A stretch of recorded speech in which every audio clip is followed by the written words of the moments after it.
Hutbe e profetit në pritje të muajit të Ramazanit. O ju njerëz, për ju po afrohet muaji i Allahut me begati, me mëshirë e me falje mëkatesh, muaj që tek Allahu është më i miri i muajve. Ditët e këtij muaji janë ditët më të mira, netët e këtij muaji janë netët më të mira, orët e këtij muaji janë orët më të mira. Është muaj kur ju jeni mysafir të Allahut. Në këtë muaj jeni bërë prej të nderuarve të Allahut. Frymëmarrja juaj në këtë muaj është madhështimi i Allahut. Gjumi juaj në këtë muaj është adhurim. Puna juaj në këtë muaj është e pranueshme. Lutja juaj në këtë muaj merr përgjigje. Prandaj, lutjuni Allahut, Zotit tuaj, me qëllim të sinqert e me zemër të pastër, që t'ju a bëj mbar agjërimin e këtij muaji dhe leximin e librit të tij. Me të vërtet, i keq është ai njeri të cilit në këtë muaj të madh i është ndaluar falja e mëkateve prej Allahut. O ju njerëz, me urinë e me etjen tuaj në këtë muaj, kujtoni urinë dhe etjen e ditës së Kiametit. I jepuni sadaka të varfërve e nevojtarëve tuaj, nderoni të moshuarit tuaj, mëshironi të vegjëlit tuaj, mbani lidhje me njerëzit e gjakut tuaj, ruani gjuhët tuaja, ulni sytë tuaj që ato të mos shikojnë në atë që është ndaluar të shihet, dhe mbyllni veshët tuaj që ato të mos dëgjojnë atë që është ndaluar të dëgjohet. O ju njerëz, tregoni dashuri zemre për jetimët e të tjerëve, që edhe të tjerët të kenë dashuri për jetimët tuaj. Pendohuni përpara Allahut për faljet tuaja dhe i ngrini duart lart në drejtim të tij me lutje kur të falni namazet tuaja, sepse ato janë orët më të pëlqyera, kur Allahu i lartësuar i shikon robët e vet me mëshirë edhe u përgjigjet atyre kur ata i përgjigjen atij.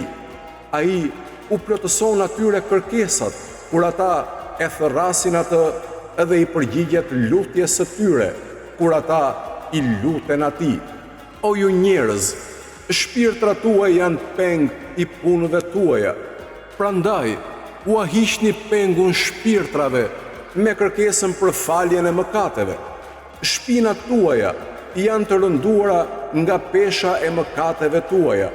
Prandaj, lehtësojini ato prej kësaj barre me sejdë tuaja të zgjatura dhe dijeni se Allahu i lartësuar është betuar në madhështinë e vet që të mos i dënoj ata që falin namaz, ata që bëjnë sejdë dhe të mos i dridhmëroj ata me zjarrin në atë ditë kur njerëzit do të qëndrojnë me këmbë para Zotit të botëve.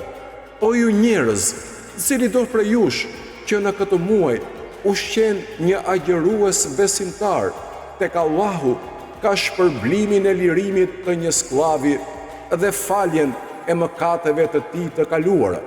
Të dërguarit e Allahut, paqja dhe bekimet e Allahut qofshin mbi të dhe mbi familjen e tij, i ka thënë: jo të gjithë e kemi këtë mundësi. Profeti tha: shmangjuni zjarrit qoftë edhe me një glonjë ujë, sepse Allahu dhuron shpërblim për cilin do që e bën këtë veprim kaq të lehtë, kur ai nuk ka mundësi për më shumë.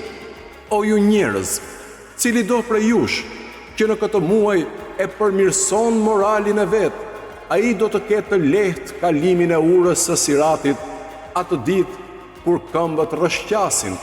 Cili do që në këtë muaj lehtëson gjendjen e dikujt me atë çfarë i zë dora e djathtë, Allahu do t'ja bëjë atij të lehtë llogarin. Cili do që ndalon të keqen që ka ndërmend të bëjë, Allahu do ta ndalojë për të zemërimin e tij ditën e takimit me të.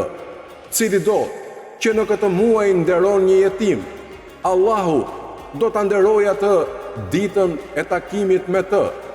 Cili do që në këtë muaj mban lidhje me njerëzit e gjakut të vet, Allahu do të mbaj lidhje me të ditën e takimit me të.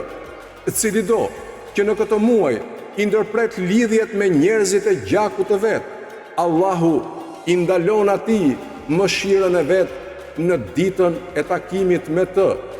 Cili do që në këtë muaj fal namaz të vullnetshëm, Allahu shkruan për të faljen prej zjarrit.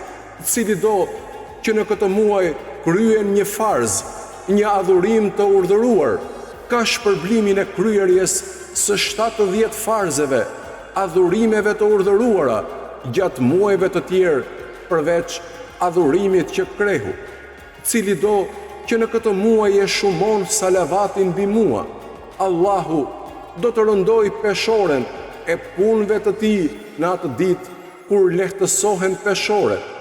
Cili do që në këtë muaj e lexon një ajet të Kuranit, ai ka shpërblimin e leximit të gjithë Kuranit në muajt e tjerë.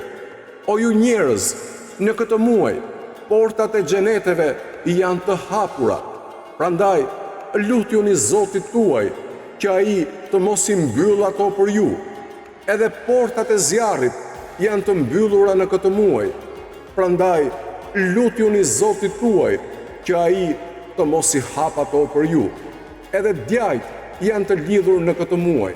Prandaj lutjuni Zotit tuaj që ai të mos i bëj ata sundues mbi ju.